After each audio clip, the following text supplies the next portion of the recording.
teams both got here. First up with the Edson Aeros, as they had an exciting matchup yesterday against the Bellingham Blazers.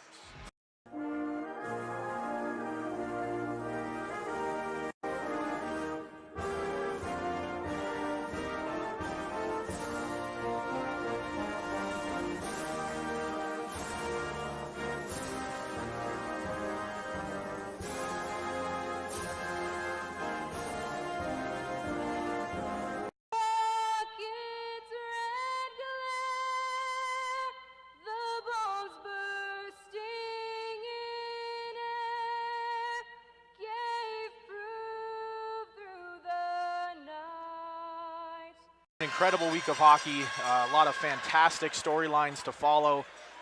Really should be an incredible game tonight. Yeah, absolutely, and it all starts with the opening faceoff in this game, and you see the top lines matching out there for the Edson Aeros to start this game. Leon Kopitz, Elias Rangioni, Emil Johansson, Kevin Lundin, and Sebastian Hedin. So right from the get-go, both of these teams are going to be playing hard, playing physical, and playing a very quick-paced game of hockey. Yeah. And Shively, a very mobile defense core overall for the Mustangs, but these two can really keep up with this top line as we are ready to drop the puck here. Mustangs win the draw, and buckle up, folks. This should be a great one. Thanks for joining us on Black Dog Hockey. Here goes Kevin Lundin playing forward, looking for Hedin, intercepted by Shively, now wrapped into the zone. Thielemann will get to this one first. Big collision there along the board. They're hesitating just a little bit, but I think once they settle in and get used to this rowdy crowd here in Ogden, then they're going to have themselves a good game. Yeah, always a little bit of a feeling out period to start the game as Hedin is down in his defensive zone here. Not sure if he took a high stick off the draw or what. I think he just picked up a tooth. He just lost a tooth, John. Yeah, he's spitting some blood out there, and it looks like he lost a tooth indeed. Edson training staff out to take a look at him. Well, that's not something you see every day. Last time this happened to an Edson Aero was earlier in the regular season. It was actually Coleman Mueller. He took a high stick on his own blue line, and he actually ended up losing, I think, 2 or 3 teeth. And Hedin losing just 1. He's going to go plead his case with the head official, but I don't think he can do anything about it as no initial call. It'll remain 5-on-4 as there's still 18 seconds left in the Aeros power play, but Hedin going to be playing this hockey game with 1 less tooth. And hey, that's not unique for a hockey player. That's the profile, especially up in Canada. Off the face-off here, Lundin winds up. Final 10 seconds of this power play. Now we'll see if the Aeros can get one more rush.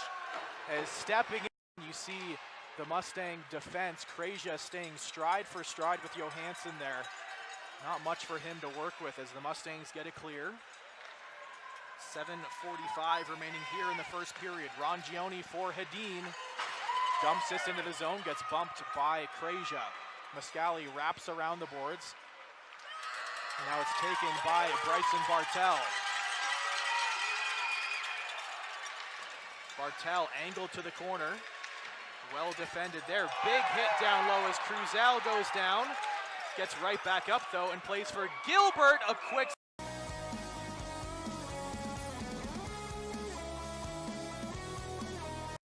but they're sticking with Liam Austin here to start the second period.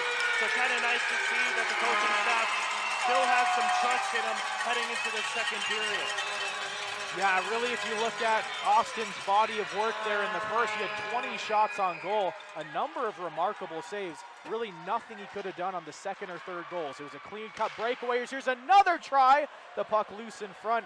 Gilbert couldn't get that to go. The second one we saw, he was clearly screened on, as here comes Hedin with a heavy shot.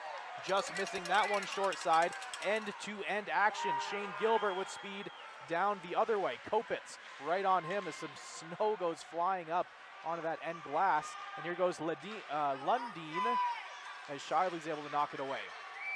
Johansson now to the far side. Kind of just throwing it away whenever they could, not really looking for any open passes, open guys in the middle of the ice. They've really learned how to calm that section of their play down and make some good passes and get some good quality chances. Here's Kopitz from the line. That one made its way just wide of the far post, set up nicely by Hedin. Puck ricochets off a skate there, set out through center. Kopitz taking a peek behind him as Ian Curry was right there. Muscali and Perreault playing catch in their defensive zone. Curry able to tip this deep, and Vaccine chases. Kopitz gets there first. Big collision in the corner as both Gulliver and Kopitz go down. Looks like Kopitz got the worst of that one. Gulliver trying to work his way in front. Curry trying to hop on the loose puck. It's deflected away. Really tempting for a defenseman in a situation like this. You're down 4-0. You feel that game slipping away ever so slightly. As here's a save by Sudbury off of McAleer. You want to make that pitch. You want to help your team offensively, but you got to realize there's lots of time left here. And you can't afford to put your team down by giving up an odd man rush. Here's a deflection. Johansson right on goal. Big save by Ogden. And importantly, no rebound surrendered as Lundin was lurking right there. Tillman and Lundin over on the far side, exchanging a few words. Nothing coming out of that. I think, just trying to get it in each other's head there as we head into the media timeout. But as I've said earlier, a lot of glimpses of what happened in the first period. It's kind of like deja vu. Aeros have full momentum in the first 10 minutes. They're playing a close contested game. Outside, try to gain control here. Rongione, some room to step into it. Ogden with a big save. And the Mustangs kill the penalty as Shane Gilbert plays forward. Gilbert behind the net. Kopitz takes, feeds for Hedin.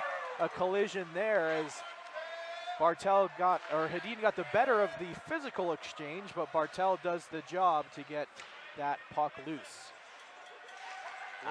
Looking at that Aeros bench, sorry to cut you off there, John, but looking at that Aeros bench, Hedin coming off, he's super frustrated.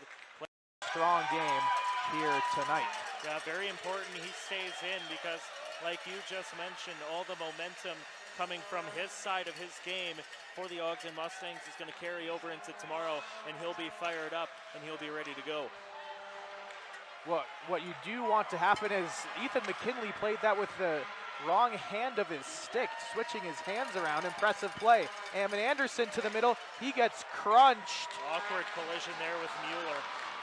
And Rhett Rampinelli coming to his line mate's defense. Anderson's going to make his way off the ice, and for Ogden fans, they are hoping that he's okay, as that was a heavy collision cutting to the front of the net. And I think his head caught most of that contact as well, kind of trying to shake it off as he goes over to that bench, and trainers are going to look at him right now. Thing here tonight came from Vaccine on the power play as Gulliver lets a heavy shot go, held at the line by Krejcia.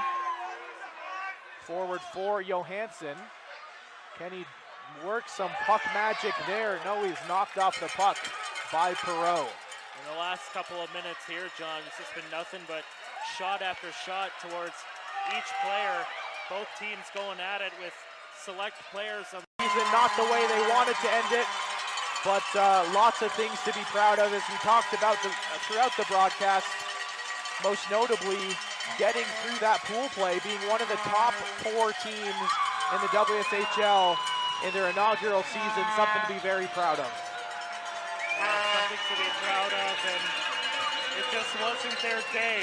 As mentioned earlier in the broadcast, just looks like a completely different team today, and that's what ended up